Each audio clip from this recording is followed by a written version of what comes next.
A esta hora de la mañana le damos la cordial bienvenida a Orlando Pérez, periodista y escritor. Con él vamos a hablar en los próximos minutos. ¿Cómo estás, Orlando? Un gusto tenerte aquí en Ecuador en directo. Bienvenido. ¿Qué tal, Jaime? Qué gusto saludarte también y a tu audiencia, por supuesto, un saludo especial. Gracias, Orlando. No sé, te veo como que se queda el video. No sé si la señal... ¿Está bien? Ahí te veo como que estás en cámara lenta a veces, ¿no? El audio llega muy bien. Déjame cambiar de señal de... Te vas a desconectar un ratito, no hay problema, ya.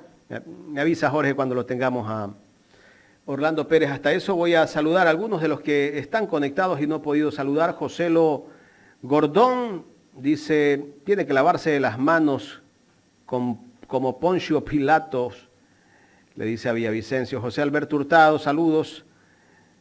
Grilda Ana Luisa, desde Londres, si no me equivoco.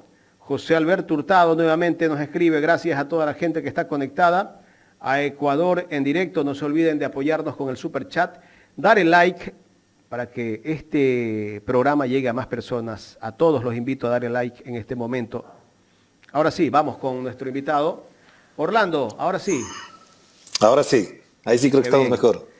Orlando justamente está haciendo un comentario sobre lo que ha pasado el día de ayer en la comisión que investiga el caso del Gran Padrino, y de última hora, pues ese mensaje que envía Leonardo Cortázar al portal Historia y que lo publica el portal Historia tal como se lo envió, y que de alguna manera esto termina involucrando más al presidente de la República. El asambleísta Fernando Villavicencio intentaba por todo lado hacer vincular a UNES, que había recibido aportes, y resulta que le salió el tiro por la culata, que su jefe prácticamente, que es el presidente de la República, es el que está más involucrado con este caso. Mira, Jaime, es que aquí hay dos niveles de análisis que me parece muy importante que lo mencionemos, que lo tengamos muy presente, y tiene que ver con el uno, con la parte legal, constitucional, jurídica, que si lo quieres ver desde ese punto de vista, evidentemente podemos hablar mucho, pero yo no soy el más entendido. Pero de todas maneras, todas las condiciones legales, jurídicas y constitucionales están dadas como para un enjuiciamiento político para el presidente de la República, el señor Guillermo Lasso Mendoza. De hecho, varios de sus acólitos, seguidores, fanáticos o cheerleaders, lo que sea, han tratado de bajar el tono de la defensa del señor Guillermo Lasso porque la realidad es mucho más contundente. Incluso algunos juristas y constitucionalistas han tenido que bajar el tono porque saben perfectamente que se encuentra en una disyuntiva. O repiten lo que hicieron con Jorge Glass para justificar un enjuiciamiento político, o se callan con respecto a esta situación, lo cual contradice lo que dijeron en su momento contra Jorge Glass. Ese es en el un nivel. Y el otro nivel, que es el que obviamente yo puedo manejar de mejor manera, tiene que ver con el manejo del relato político y la narrativa mediática alrededor de esto. Yo quiero decir una cosa muy importante a propósito de lo que mencionas del señor Fernando Villavicencio. Él es tan cómplice y tan responsable como el señor Guillermo Lasso por confesión propia. Es decir, él por su boca le dijo a un medio de comunicación que se reunió con el presidente Guillermo Lasso para que conociera esto. Además, en esa misma entrevista dijo que él le había filtrado a Anderson Boscan los documentos no para que publicara, sino para que investigara, lo cual efectivamente contradice todo lo que ha venido diciendo de parte de su condición de periodista, aparentemente ético, moral, etcétera, etcétera.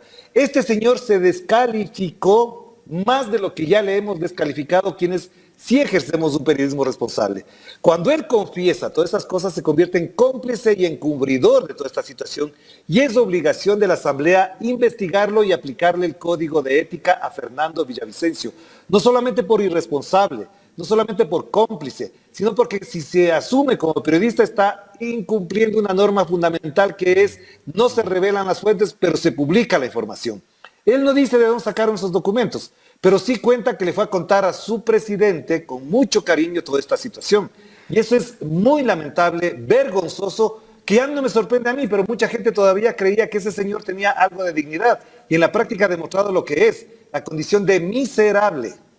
Eso me llamó la atención porque yo vi el video, él da una entrevista, me parece, en Radio Democracia, y que él dice que él entregó estos documentos a Anderson Boscan, pero para que investigue. Cuando a él le llegó esa documentación, lo primero que hizo fue llamar al presidente de la República. Llamar al presidente de la República cuando tienes que hacer una investigación. ¿Qué le habrá dicho pues, al presidente de la República? O sea, le quiso decir, presidente, lo están involucrando en esto. Me imagino yo. Pero de ahí que lo haya cuestionado, ¿no? Claro, pero además sabemos perfectamente por qué hace todo esto el señor Fernando Villavicencio. Yo quisiera preguntarle a él y que nos cuente cuántos familiares tiene en cargos públicos, cuántos amigos de él o allegados tiene en cargos públicos y cuánta plata puede haber recibido no solamente él o otras personas desde que el señor Guillermo Lasso se lanzó a la candidatura allá por los años 2013.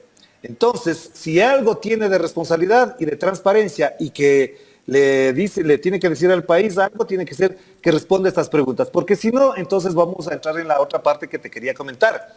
Ya no solamente Anderson Boscan, no solamente Rafael Correa, ya hay algunas personas que van soltando datos poco a poco de cosas que no han publicado, que no se ha filtrado. De hecho, hay preocupación en algunos sectores políticos. A veces yo tengo contactos con gente que está en grupos de WhatsApp en los que ni siquiera menciono una sola palabra solamente para saber hasta dónde llegan, donde allegados al señor Lasso, empresarios, consultores que le apoyaban fervientemente, dicen, ¿por qué no sacan los audios donde se involucra mucho más a Cherres, a Luque Lecaro y al señor Danilo Carrera? Yo como no puedo acceder porque enseguida saltan hasta los techos por decir que estoy ahí yo metido, me pregunto y les digo, ¿dónde están esos audios? ¿Dónde están esos documentos que involucran mucho más a Cherres, a Luque Lecaro y a Danilo Carrera? Y le preguntaría a Anderson Boscan y al propio Fernando Villavicencio, ¿por qué no han sacado todo? ¿Por qué se guardan determinadas cosas que parecería que son mucho más escandalosas de lo que parecen y que si la están administrando con, digamos, cierta sabiduría, posiblemente antes de que la Corte Constitucional se pronuncie saltarán al aire? Y esto sí es delicado, porque la otra parte que ya está en duda, y Jaime, tú lo sabes perfectamente, es lo que ha denunciado Andrés Arauz. Plata que pasó, señor Guillermo Lasso, a cuentas para apoyar al señor Lenin Moreno Garcés. Y si la Fiscalía investiga adecuadamente esto, tendríamos ahí sí una situación mucho más grave para el señor Guillermo Lasso. ¿Cómo está, licenciado Orlando Pérez? Un gusto saludarlo, maestro, como siempre. Gracias, Carlita. De pronto podríamos decir que ese es el as bajo la manga que tiene, por ejemplo, guardado la posta, quien fue quien abrió toda esta investigación, porque recordemos que también se manifestó que podría haber acciones penales contra ellas. De hecho, el mismo señor Danilo Carrera manifestó que iba a pedir hasta una indemnización exorbitante. Quizás esos audios que aún no se muestra es lo que ellos tienen guardado para poder respaldarse más adelante. Yo creo que sí, efectivamente, y también puede ser lo otro. Digamos que esta es la primera línea de análisis. Están guardando, están procesando y están administrando con tiempos y con cierta, digamos, sabiduría política las denuncias. Pero lo otro es también que se puedan guardar, porque saben perfectamente que una denuncia de esa magnitud puede ser muy, muy fuerte y las reacciones pueden ser también muy fuertes de parte de la parte contraria. Es decir, me parece que ese es un tema. Pero lo de fondo, Carlita y Jaime, y quienes nos siguen y nos escuchan, tiene que ver con que aquí hay muchas cosas que quizás la Comisión de Investigación de la Asamblea no pudo procesar adecuadamente por el vértigo de los tiempos, la presión mediática, etcétera. Pero me parece que aquí además salta otro elemento de análisis que es muy importante. ¿Por qué? ¿Por qué razones desde el año 2021 la policía, la fiscalía, el mismo gobierno, la Secretaría Anticorrupción del gobierno no hizo público todo esto con respecto al narcotráfico? Porque ya digamos que está el tema de la corrupción. Más o menos esto se puede administrar judicialmente. Pero lo del narcotráfico ya es una situación mucho más grave. ¿Por qué ciertos generales de la policía vinculados por el embajador de Estados Unidos como narcogenerales pudieron haber chantajeado al presidente diciéndole no nos vote porque nosotros tenemos esto? Y si esto circula, ahí tendremos graves problemas. Eso es muy delicado, aquí y en cualquier parte del mundo. No se olviden que en su momento, incluso el caso Ochiomil en Colombia con Ernesto Samper, fue un caso escandaloso. Nunca se llegó a comprobar porque efectivamente había otras circunstancias allá. Pero aquí el solo hecho de que el presidente conocía del informe, que la general Tania Varela habría llegado a esas instancias, que ella habría utilizado su poder y su relación con el presidente para evitar que asciendan generales, para que el suyo, su marido, suba. Esas son cosas muy delicadas. Entonces, no estamos hablando de cualquier cosa. Entonces, con esto cierro esta parte. Aquí nace otra cosa que me parece que es un comportamiento ya ni siquiera político, sino hasta un poco psicológico. Siempre echarle la culpa al otro para que lo que le inculpas al otro sea lo que esconda lo que tú haces. Y esto de narcopolíticos, de narcoterroristas, de todo lo que ha dicho incluso ahora el ministro de Gobierno de que se está buscando el comunismo indoamericano, cosas de ese tipo, son además pantallas con las que se cubren sus propias culpas. Y a mí me parece que por decencia, y esto sí quiero ser enfático, por decencia, por necesidad y por responsabilidad pública, histórica y política, necesitamos un baño de verdad. Señor Guillermo Lasso, necesitamos un baño de verdad. Díganos a todo el país cuál ha sido su comportamiento ético desde que se lanzó la primera vez a la campaña electoral para presidente de la República y qué ha hecho desde el 24 de mayo del 2021. Usted, el país, todos requerimos un baño de verdad y sin ese baño de verdad las cosas no pueden caminar. Esto es muy delicado para la democracia, es muy delicado para la historia. Si usted tiene responsabilidades de la magnitud que es la que tiene un presidente de la República, hagamos un baño de verdad, abramos todas las cuentas, abramos todos los correos, publiquemos todas las cosas y dejémonos de vainas en el sentido de echarle la culpa siempre al otro. Orlando, ¿por qué el presidente de la República protege tanto a su cuñado? Pues porque es el dueño del banco, pues es la persona que le llevó a hacer lo que es. Él es el que le caminó en el mundo financiero y es una de las personas que efectivamente con todo el poder que ha tenido, tú sabes que él fue presidente del Comité Olímpico Ecuatoriano, yo lo conocí en esa época cuando era reportero, lo conocí, lo he tratado, él tiene un poder muy grande. Danilo Carrera no es cualquier persona, sus relaciones personales, empresariales, de negocios, le han dado todo el tiempo un poder enorme y por lo tanto yo sospecho que ese poder también le ayudó muchísimo para que llegue a la presidencia de la República. De hecho, hay cuentas ahí hay cuentas de los aportes, pero no solamente es la parte que yo aporto, es la parte que yo, como Danilo Carrera, le ayudo, le colaboro para que sea presidente de la República. No nos olvidemos que además en la oligarquía tradicional ecuatoriana no solamente pesa el poder de la plata, pesa el poder de las relaciones, de los nexos comerciales, financieros, para poder definir incluso procesos políticos en el país. Eso lo vimos con los hermanos Isaías, que de alguna u otra manera siguen incidiendo en la política ecuatoriana, o si no, pregúntenle al señor Fernando Villavicencio qué tipo de relación tiene con los hermanos Isaías, que nos cuente a todos qué tipo de relación tiene con ellos, de qué manera, por ejemplo, en su momento el señor Fernando Azpiazu Seminario colocó en la presidencia de la República a un señor Yamil Maguad y después le sacó las cuentas y las facturas de lo que le debía, y ya sabemos todo lo que pasó, y qué sentido y qué peso han tenido, por ejemplo, banqueros como el señor Fidelegas en la política ecuatoriana y en la lucha contra el gobierno de Rafael Correa, por ejemplo. Entonces, no es cualquier personaje. Si es que el señor Guillermo Lasso fuese el presidente que cualquier país requiriera, incluso a costa de su familia, tendría que decirnos toda la verdad del significado y peso que ha tenido Danilo Carrera en su vida política. Licenciado, esto nos deja también otra connotación, más allá de lo que vivimos políticamente, esta crisis y la parte judicial. Nos deja esa connotación social de pensar que cuando yo como ciudadano voy a ejercer mi derecho al voto en democracia, no solamente le estoy cediendo mis poderes para que maneje, para que encamine el país a esa persona, sino que le estoy cediendo a quien está atrás de él, a quien hizo aportes, o sea, quién realmente va a gobernar. ¿Quién realmente va a manejar? Entonces, resulta que ahora tenemos que ver no solamente al candidato y sus propuestas de campaña, si son demagógicas o no, sino quién está atrás de él, porque probablemente quienes estén atrás de él o quienes hayan aportado son los que realmente van a gobernar. O sea, ya nos deja otra connotación un poco más social a la que hay que analizar en el momento de escoger a un presidente o a determinado personaje, porque es su entorno el que termina gobernando, porque termina de una u otra forma esta persona cediendo a las pretensiones por dinero, por poder económico, por relaciones. Mira, hay un dicho en politología, cuando se analiza teoría política y cuando los expertos tratan estos temas, dicen, donde está la plata, está la política.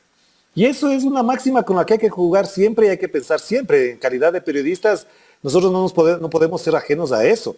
Por eso, si después hablamos del tema de los pelagatos, ¿dónde estaba la plata del señor Juan Carlos Holguín, de los empresarios que ponían plata en ciertos medios de comunicación, en los pelagatos, verdad? Entonces, si nos transparentan las cuentas, uno podría decir, donde pusieron la plata, está la política. Así que los señores Pelagatos, Pallares, Hernández, Aguilar y Diego Ordóñez de su momento, no lo hacían todo gratis tampoco, así que no nos vengamos con esos cuentos. Por eso, Carlita, esta pregunta es clave. ¿Por qué se despide 4 pelagatos? En base a su criterio, ¿no? Lo que se puede observar. A ver, si entramos en eso, ahí me va a picar la lengua. Sí, porque bueno, de repente es una sorpresa para todos, de repente estás bien posicionado, tienes buenas relaciones, buenos entrevistados, tienes gobierno, eres un boom y de pronto dices que bueno, que ya no te da para mantener el medio y te vas despidiendo. Porque eso es mentira, Carlita, porque no era cierto, porque ellos casi nadie les leía ya. Porque por más que tuviesen tweets donde les replicaban sus propias cuentas, sus trolls, los amigos del hijo bobo, etcétera, ya en la práctica la gente no los leía. Si se hace análisis de cuántas personas visitaban su página web, era poquísimo, es realmente poquísimo. Les digo, ustedes, otros medios, Radio Pichincha, etcétera, tienen muchísima más audiencia que los pelagatos. Entonces, ¿cuál era la función específica de ellos? ¿Ser de pronto una ventana abierta para comunicar cosas específicas del gobierno? O sea, eran el aparato político, mediático de la derecha ecuatoriana y particular del señor Guillermo Lasso, que los mantuvo todo el tiempo. Hay investigaciones donde se prueba cuánta plata le pusieron a los pelagatos para que nadie los leyera. Es decir, a mí me pagarían $2,000 mensuales para que nadie me lea. Estoy feliz de la vida, pues. Es una maravilla que me paguen $2,000 para que nadie me lea. Pero ellos estaban felices con eso. Y hay que decirles en la cara a Pallares y a Hernández, cuenten quién les puso la plata. Porque en la despedida, Carlita y Jaime, no se olviden, dicen que ya no tenían apoyo empresarial. ¿De dónde sacan eso? ¿De dónde sacan eso? Si ellos sí lo tuvieron. Lo que pasa es que Hernández ya tenía la propuesta. En diciembre me contaron a mí, y esto tendría que decirlo él, que él ya iba a ser director del diario El Comercio, pero por las circunstancias que ya sabemos del diario El Comercio, la crisis que atraviesa el diario El Comercio, ya no le gustó la idea. Entonces gestionó, habló con los señores de Coavisa, le da un cargo donde va a ganar mucha plata, donde hay un canal que sabemos perfectamente que es un aliado impresionante del señor Guillermo Lasso. Entonces va a hacer el mismo trabajo por un sueldo mejor y donde obviamente reconozco su calidad profesional, tendrá que lucirse porque para eso está él, para lucirse en calidad de profesional del periodismo, ganando buena plata. Pero el señor Pallares, ¿de qué? Señor Pallares, ¿de qué está hablando? Si es un vago, yo trabajé con él, es un vago, repite lugares comunes, no investiga, le pasan todo, y no es periodista. Entonces, señor Pallares, señor Hernández, no me vengan con el cuento que hacían periodismo. Eran el aparato político, mediático de la derecha ecuatoriana, instaurada ahora en el poder con el señor Guillermo Lasso. Pero el aparato político, mediático al que usted se refiere, vemos que en estos momentos se le está cayendo al gobierno.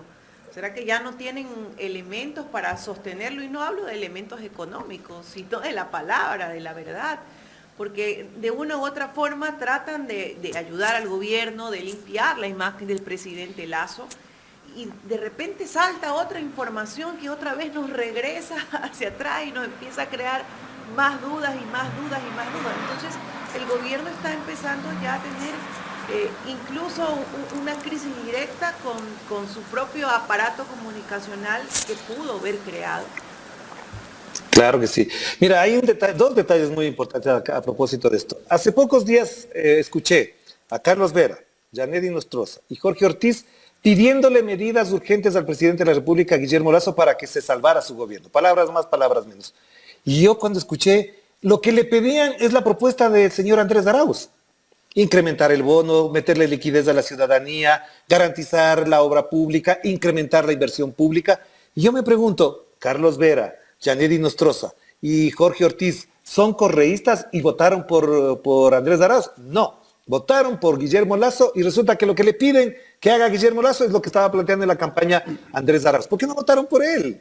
Y dos, no te olvides, Jaime, y también Carlita, no se olviden de algo muy importante. Cuando arrancó las denuncias el 8 de enero desde la posta, el señor Juan Carlos Calderón, el señor Fernando Villavicencio y otros más, entre ellos el señor Miguel Rivadeneira, la señora Patricia Estupiñán, dijeron que eso no era periodismo, que no era comprobable un audio, que con un simple audio no se podía iniciar un proceso.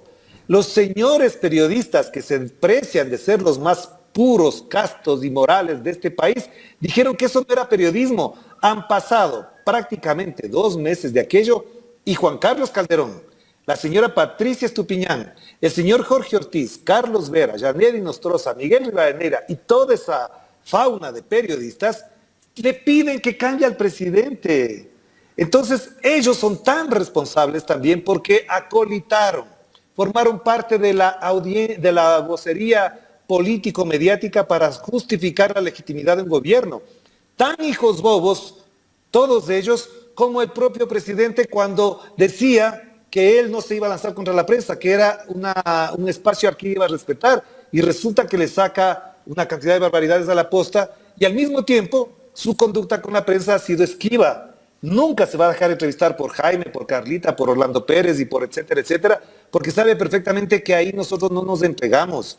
No somos ni los Vera, ni los Inostroza, ni los Jorge Ortiz, ni los Juan Carlos Calderón, ni nada por el estilo. Cuando a mí me lleguen a entrevistar al señor presidente Lasso, le recordaré los ofrecimientos que me hizo a mí en calidad de periodista cuando dirigía el Telégrafo, las cosas que decía con respecto a la prensa. Entonces ahí tendremos otro comportamiento político y mediático para entendernos de otra manera. ¿Tú no crees que el presidente de la República en este momento se arrepiente de haber mandado al tacho de la basura, como él decía, la ley de comunicación? Yo no sé si se arrepienta o no, pero sabe perfectamente que con eso supuestamente validaba una tendencia política instaurada por los medios de comunicación, de que aquí lo que hizo la ley de comunicación es coartar la libertad de expresión.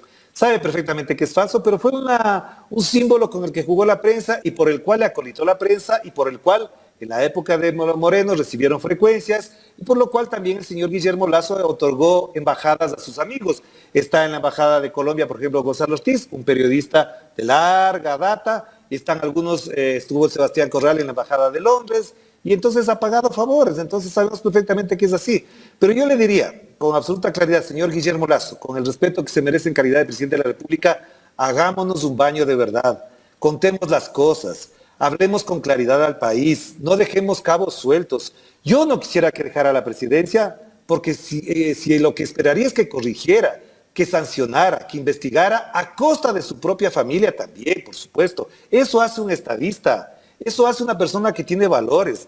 Señor Guillermo Lasso, le pido de favor, hagámonos un baño de verdad todos, contemos todo lo que tiene que ver con su candidatura desde el año 2013, la candidatura del 2017 y la candidatura del 2021, ¿de dónde salió toda esa plata?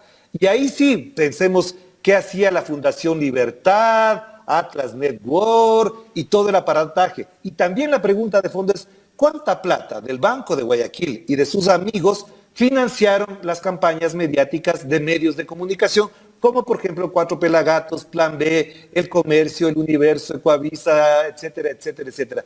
Si hacemos un baño de verdad, contémonos todo. Orlando, hace 2 días salió de que la embajada americana le había quitado la visa al abogado de Guillermo Lasso, Eduardo Carminiani. ¿Esto es verdad? Vos sabes que la embajada nunca nos va a contar, la embajada nunca nos ha dicho a cuántos generales quitó la visa, no nos ha dicho a cuántas jueces y fiscales quitó la visa, y a mí me parece que eso además es lo de menos. ¿A quién le importa si se queda sin visa o no? Lo que digo es que el impacto que tiene en algunas personas que mueren por tener una visa para Estados Unidos es un dolor, es casi que un castigo. Aquí en el Ecuador no se mete presos a los narcogenerales, sino que se les quita la visa y se sienten castigados. Se le quita al señor Eduardo Carminiani, que sabemos perfectamente de qué línea y tendencia política es, y parece que es un castigo. Aquí la embajada lo que tiene que contarnos, si es responsable, es cuánta plata del narcotráfico ellos saben está involucrada en las cuentas de los funcionarios del gobierno, si es que las hay, y también de qué manera ellos están procesando esta situación. Porque Estados Unidos se encarga constantemente de pedir explicaciones. Por ejemplo, hace 2 días le dijo a México que mejorara su reforma electoral. Ayer le manda un mensaje al gobierno de Perú y le dice que adelante elecciones. Acá, ¿por qué no se ha pronunciado? ¿Cuántas conexiones, cuántas responsabilidades comunes tiene Estados Unidos y el gobierno del Ecuador en cuanto a la lucha contra el narcotráfico? ¿Cuántas responsabilidades? Por lo tanto, que le quiten la visa, que bueno, ya se perdieron una oportunidad de viajar a Estados Unidos a hacer negocios nomás. ¿Por qué el presidente de la República últimamente lo hemos visto dar discursos desde los cuarteles? ¿Qué mensaje indirecto nos está dando el gobierno? Que está aislado, que solamente cuenta con el respaldo de las Fuerzas Armadas y de la Policía Nacional, y entre ellos, incluso entre la Policía Nacional y las Fuerzas Armadas, hay muchas discusiones. El viernes pasado yo me reuní con 2 oficiales de las Fuerzas Armadas y están muy molestos con las predilecciones y las preferencias y las canonjías que tiene para la policía y el detrimento que hay en cambio para las Fuerzas Armadas en algunos aspectos. Y también las sospechas de que todo este conglomerado de acciones de compra de armamento, de relaciones, no son precisamente para mejorar la capacidad operativa de las Fuerzas Armadas, sino para favorecer ciertos negocios de algunos allegados, por ejemplo, al señor Diego Ordóñez, que hay que preguntarle, su amigo en Ucrania, qué rol cumple en la compra de armamentos en el Ecuador. Si él nos cuenta todo eso, por eso digo, necesitamos un baño de verdad. Cuéntenos todo, con qué empresas se han hecho los negocios en Israel, con qué funcionarios en Ucrania se están haciendo las relaciones para la adquisición de armamento o la repotenciación de helicópteros. Es decir, cuéntenos todo. Y si eso está bien, si está legalmente bien, bueno, pasa. Pero no nos vengan a engañar de que ya hay buenas relaciones con la policía, con las Fuerzas Armadas, y cuando sabemos que hay oficiales y altos oficiales que están muy molestos con las predilecciones con unos, con el prejuicio con otros, y en realidad a la larga también perjuicios para ellos, porque saben perfectamente que un país que no está bien, no es que coman bien los generales, el problema es que sus parientes tampoco están bien, tampoco es que la sociedad está bien, tampoco es que la gente que va a su casa a limpiarles la casa a los generales están bien. Así es la realidad de cruda. Licenciado, quienes hemos estudiado la comunicación, el periodismo, tenemos claro el pensamiento de Luis de Bonald, ¿no? De un Estado puede ser agitado y conmovido por lo que la prensa diga, pero él mismo puede morir por lo que la prensa calle. Ese pensamiento lo podemos analizar desde diferentes puntos de vista del periodismo y la comunicación, pero volvió a mi pensamiento cuando el señor Carlos Vera le dijo al señor Boscán que a veces la verdad podría resultar más perjudicial, vamos a decirlo así, para un pueblo, que a veces es mejor callar. Y yo regreso a ese pensamiento y decíamos, pues nosotros los comunicadores o los periodistas no podemos permitir que el Estado muera, que el pueblo muera por callar, ¿no? Y aún no muere el Ecuador, yo creo que estamos en una agonía constante, tratando de buscar esa boya salvavidas y que a veces nos equivocamos, ¿no? Pensando que esa boya salvavidas es la que nos va a salvar y al final en el transcurso simplemente se va desinflando o la van desinflando, ¿no? ¿Qué podría usted acotar de esto siendo un periodista de trayectoria? A veces como periodista es mejor callar, a lo que tengo que resaltar que el señor Boscán rechazó rotundamente y comparto esa parte con él, ¿no? Pero, sí, ¿qué podríamos resaltar de este pensamiento? ¿Cuál es el rol de nosotros los periodistas en estos momentos de crisis y con estos casos que son bochornosos y que sí hay que reconocer que una exposición de un periodista puede causar una conmoción social que de hecho la causó?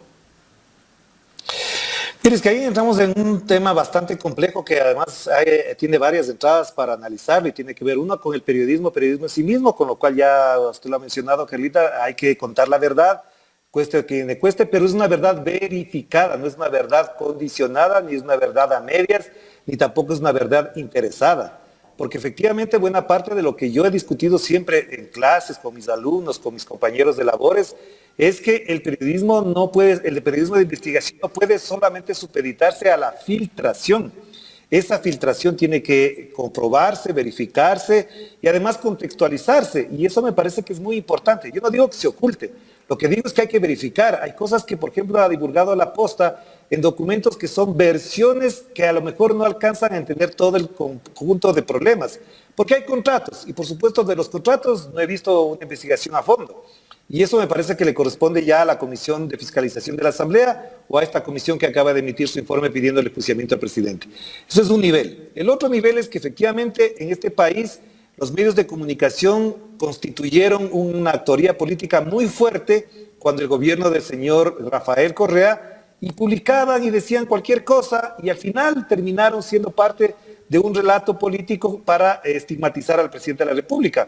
De hecho, buena parte de esos funcionarios del gobierno del señor Rafael Correa, y a mí como director de Telégrafo también fuimos víctimas de emboscadas mediáticas, de estigmatización, etcétera, etcétera, que terminaron incluso en algunos casos con la cárcel de unos y con enjuiciamientos y procesos en contra, por ejemplo, contra mí.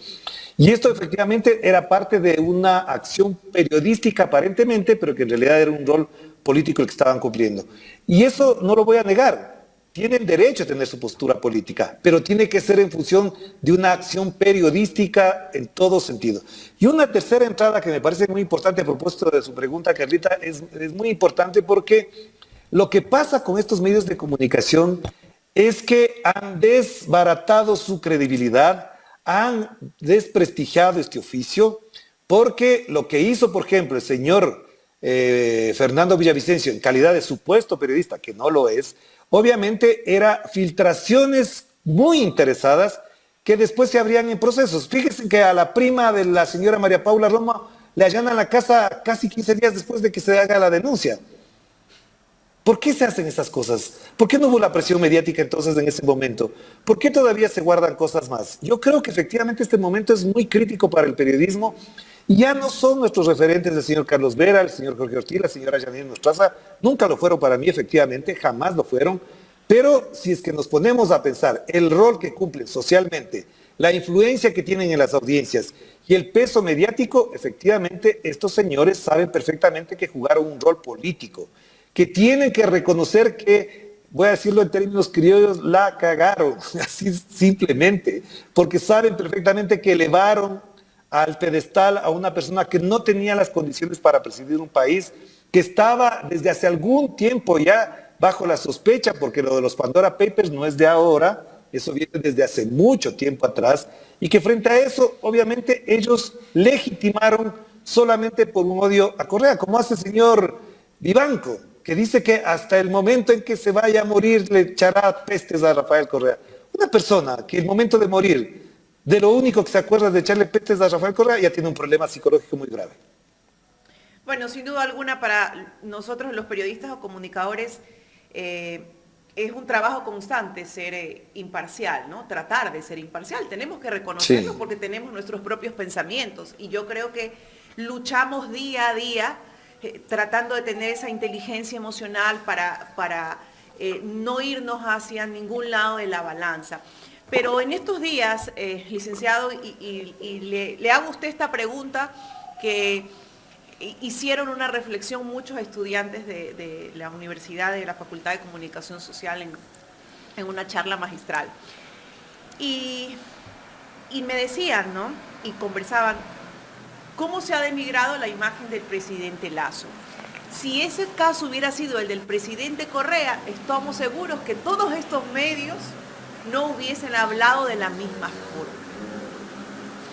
Claro, claro. Y regresas, ¿no? al pasado y analizas la ley, por ejemplo, ¿no? Que bueno, que ellos mismos dijeron que no servía, que no valía, que cortaba la libertad de expresión, que la ley Mordaza. Y ahora vemos que esa misma ley está denigrando totalmente la imagen del presidente y que él no tiene forma alguna o no ha buscado, por así, los mecanismos, de pronto la forma sí la hay, los mecanismos para un poco contrarrestar esto. Pero el fondo o el trasfondo es ¿por qué? Personalidades, forma de hacer las cosas, políticas públicas, transparencia, aparato comunicacional. ¿Qué es lo que marca esa diferencia de haber tenido un presidente donde tú le decías señor presidente, a tener un presidente donde le dicen cosas muy denigrantes y que a mí me da pena, a mí me da vergüenza? Porque esto también a nivel internacional, imagínense la forma en que tratan al presidente de la República. Mira, aquí sí hay un deterioro muy muy grave para la democracia ecuatoriana. Y no digo para el presidente, para los periodistas, para la democracia ecuatoriana, porque efectivamente la democracia en términos criollos, ¿en qué se asienta? En la credibilidad de las instituciones, en la credibilidad de las autoridades. Si uno cree en las autoridades y uno cree en las instituciones, puede caminar tranquilo porque sabe que si mañana va, hace una gestión, esa autoridad o esa institución le resuelve o al menos le atiende adecuadamente su problema o su necesidad. Eso no pasa en el Ecuador, porque le dicen una cosa y se hacen otra. Le plantean una solución y resulta que detrás hay un escondrijo ahí que explica el comportamiento político de esas autoridades. Y eso lo sabían perfectamente los periodistas de los cuales estamos hablando. Yo digo que es muy, muy delicado y por eso exijo, y voy a repetir cuantas veces sean necesarias, necesitamos un baño de verdad. Incluso hasta para que en caso de que el presidente de la República sea enjuiciado, renuncie o se retire o lo que quiera, efectivamente la gente queda y diga, bueno, se fue diciéndonos la verdad y la condena es tal. No nos engañen, no nos mientan, díganos toda la verdad. Si eso les salva al presidente de la República, bienvenido sea por la democracia, bienvenido sea para el país. A él le faltan 2 años y yo quisiera que terminara los 2 años gobernando, no mintiendo. Que gobierne. ¿Qué significa gobernar? Administrar un país, atender a sus ciudadanos, no dejarse llevar por los poderes fácticos, no dejarse llevar por los intereses financieros particulares, familiares o de amigos cercanos. Él tiene que gobernar y ojalá termine los 2 años gobernando, corrigiendo, autocriticándose, así como sacó a sus principales funcionarios. ¿O por qué le sacó al señor Iván Correa, por ejemplo? Que es una mano derecha. Lo sacó porque ya no le funcionaba. Es porque esa salida es un autorreconocimiento de que algo no estaba funcionando bien, o la otra es porque le quiso salvar, sacarle de la escena para salvarle. ¿Por qué le sacó a Aparicio Caicedo, que le veo todavía rondando por las entidades públicas de Quito, por ejemplo? ¿Por qué le sacó a Aparicio Caicedo? ¿Porque le era un estorbo o porque con eso reconocía que había problemas muy graves con él? ¿Por qué no le ha sacado a Diego Ordóñez y va a ser necesario un juicio político para sacarlo del poder?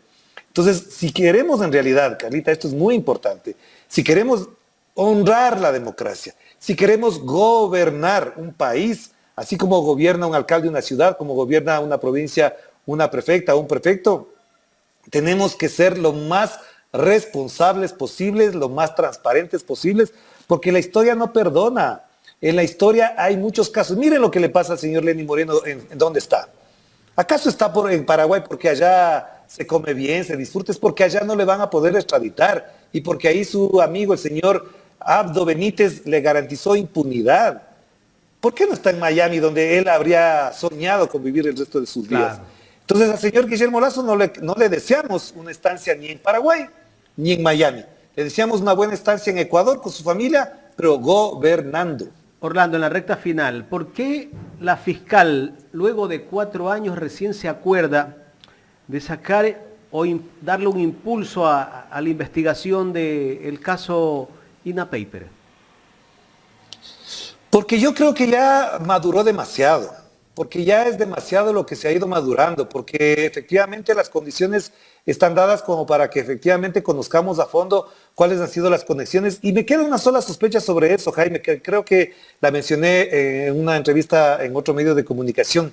Me parece que ahí había una doble intención. La primera, obviamente, sacar este caso que está tanto tiempo guardado. Segunda, era para que como ya van saliendo cosas que van limpiando la imagen de Rafael Correa, de Jorge Glass, le quedaba la última oportunidad de mancharles con este caso. Entonces ya salen del otro, entonces vamos a caerle con este otro. Y también porque se acercan las elecciones del 2025 y porque después del triunfo de la Revolución Ciudadana en las 9 prefecturas y 49 alcaldías, obviamente quiere sacar a flote otra vez estos temas porque ella no ha dejado de pensar igual. Le escuché el otro día una entrevista con Yaneli Nostroza y ella sigue en la misma lógica, así que no ha cambiado sustancialmente. Pero lo otro que me queda como así, como por debajo y necesitaría más datos, es que de alguna manera también con este caso puede cerrar una parte de un caso que están haciendo, que es de qué manera Guillermo Lasso apoyó a Lenín Moreno.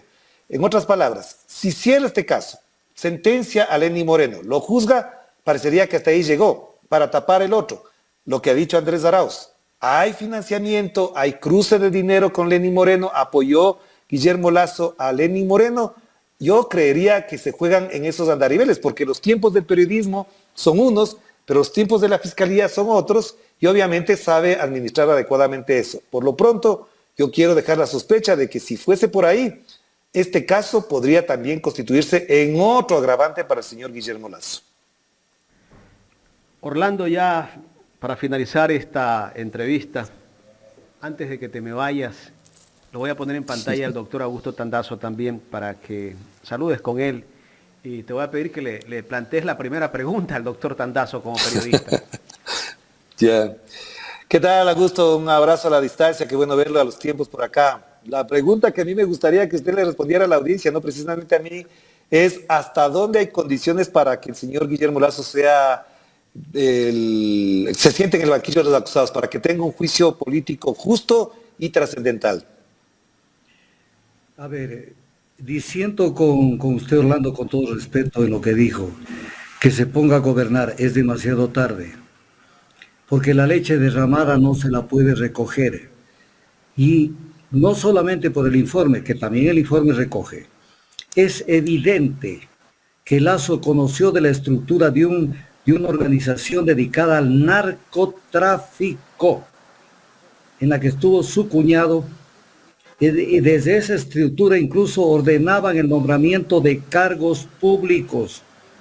Y lo nombró Hernán Luque Licaro para que cumpla su cometido. Y él tiene que responder por lo que hizo Hernán Luque Licaro. Mire, Orlando, esto tan claro. Cuando el presidente Lasso dice que Hernán Luque Licaro cayó en la tentación del dinero mal habido, entonces tenemos que ver el artículo 71 del Código Orgánico Administrativo, que dice que el delegante, en este caso Lasso, asume la responsabilidad del delegado, porque el presidente de la empresa, coordinador de empresas públicas, no es una simple designación, es un delegado, como dice la norma, del presidente de la República. Y tenían 2 delegados en los directorios de las empresas públicas. Entonces, ahí corrió muchas cosas. Y esto no se lo puede tapar. El ministro de Gobierno, el día de hoy en la mañana, en Teleamazonas decía, ¿por qué nos dedicamos a este juicio político cuando lo que el Ecuador tiene que es combatir el narcotráfico y el terrorismo? Pero precisamente el presidente ocultó el más grande caso de narcotráfico, que es el caso del caso León de Troya. Y entonces viene el tema del derecho penal. ¿Quién conoce del cometimiento de un delito, de una infracción y no hace nada para evitarlo, en este caso para denunciarlo? Equivale a ocasionarlo, artículo 23 del Código Orgánico Integral Penal, se llama el delito de comisión por omisión. Entonces, esto ya no se puede recoger, ya no se puede, solo que queramos tapar la luz del sol con un dedo. O sea, Lasso está hundido. Si estaríamos en Europa, y este no sería el Ecuador, él tendría que irse calladito por la puerta trasera, por la tranquera, sin hacer el mayor alboroto, como dicen los gringos, don't make waves. No hagas olas y ándate. Pero se quedan todavía con esa desfachatez, intentando ver qué pescan. No tienen nada que hacer. Claro. Y nunca antes que yo le eche un seguimiento a los medios de comunicación, porque participo en los medios ya 25, 30 años, nunca hemos visto la forma desfachatada como los medios tradicionales se han manejado en este caso. O sea, hoy en la mañana Salvador Quispe decía que le parece que el informe de la comisión es un tanto débil, porque según Quispe, que está ahorita viendo cómo se pasan al otro lado, pues no importa, en la coyuntura hay que sumar, no hay que restar. Pero concluye el entrevistador Milton Pérez, entonces hemos visto que Salvador Quispe va a votar por un informe que es débil. Está diciendo Quispe que pudo haber sido más duro porque las condiciones ameritaban para que sea más duro, no para que sea menos suave. O sea, le dan la vuelta de cómo confunden a la gente. Y cuando le preguntan del legislador social cristiano en la mañana, en Ecuavisa, le dicen, ustedes se van a subir en la aventura del correísmo, y O sea, tenemos una prensa absolutamente desfachatada, un medio de comunicación absolutamente desfachatado. Y esto existe en el Ecuador.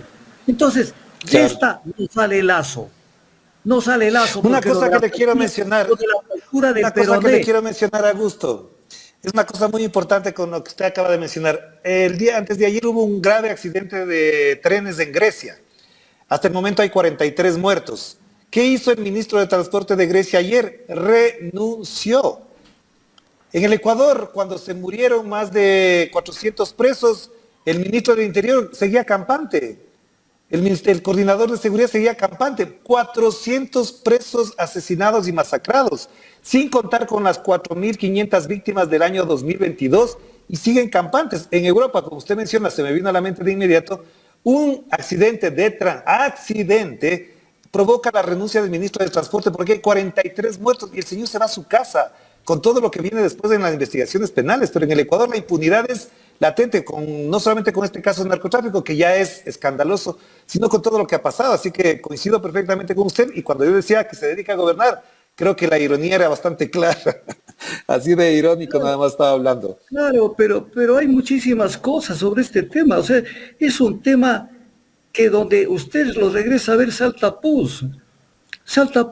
Iván Correa, que fue parte del eje de esta corrupción, trabajó 28 años en el Banco de Guayaquil. Hernán Luque Lecaro trabajó 10 años en el Banco de Guayaquil. La Fundación Ecuador Libre, de la que sale Aparicio Caicedo y una cantidad de gente que tuvieron que salir por la puerta de atrás, son parte de esta fundación. O sea, había una estructura que la negó inicialmente Lazo. Había una estructura para hacer este tipo de cosas. ¿Y cómo lo hicieron? A través de la EMCO. Vea el caso Flopec, es asqueroso, por decirlo menos, el caso Flopec. Y entonces, ¿qué quieren? ¿Darse un baño de que son gente honesta y de que lo manejaron bien al país? Si ya en el tema de Pandora Papers, él no pudo haberse quedado un solo día en el Ecuador. ¿Por qué razón, Orlando? Y Carlita, perdón de que no le he saludado, y lo mismo a Jaime. En el caso Pandora Papers, la ley orgánica, no es un papelucho, ley orgánica para la aplicación de la consulta popular del 19 de febrero del 2017, establece que es sancionable quienes tengan propiedad directa o indirecta. Y en la transitoria primera la ley dice cuando esta propiedad ha sido transferida a los parientes hasta el 4º grado de consanguinidad, el 2º de afinidad. Entonces, ¿qué es lo que hizo Lazo? Y le tomó del pelo a todo el Ecuador. Cogió los bienes que tenía en Panamá y se los trasladó a sus hijos. ¿Y entonces qué es eso? Testaferrismo familiar, pues. Y esto está penado por la ley orgánica de la consulta popular. Doctor, pero además, mire usted los errores que cometen. Mire usted los errores que cometen. Doctor, yo no sé si usted vio las declaraciones de Andrés Arauz en este medio la semana pasada justamente, donde le dice que ese banco incluso es un banco es un lavadero o una lavadora de dinero de producto hasta del narcotráfico. Sí, pero viene el tema, y yo soy muy directo, Jaime y Orlando y Carlita. Paola Cabezas, cuando tenía que llamar a los hijos de Lazo, se negó a llamarlos. Cuando lo correcto es decirle, señor Lazo, en verdad usted no ha tenido ningún bien en paraísos fiscales, en este caso en Panamá. Ahora vengan los hijitos para que digan de dónde sacaron la plata, por ejemplo, para comprar Banisi Holding, que son decenas de millones de dólares.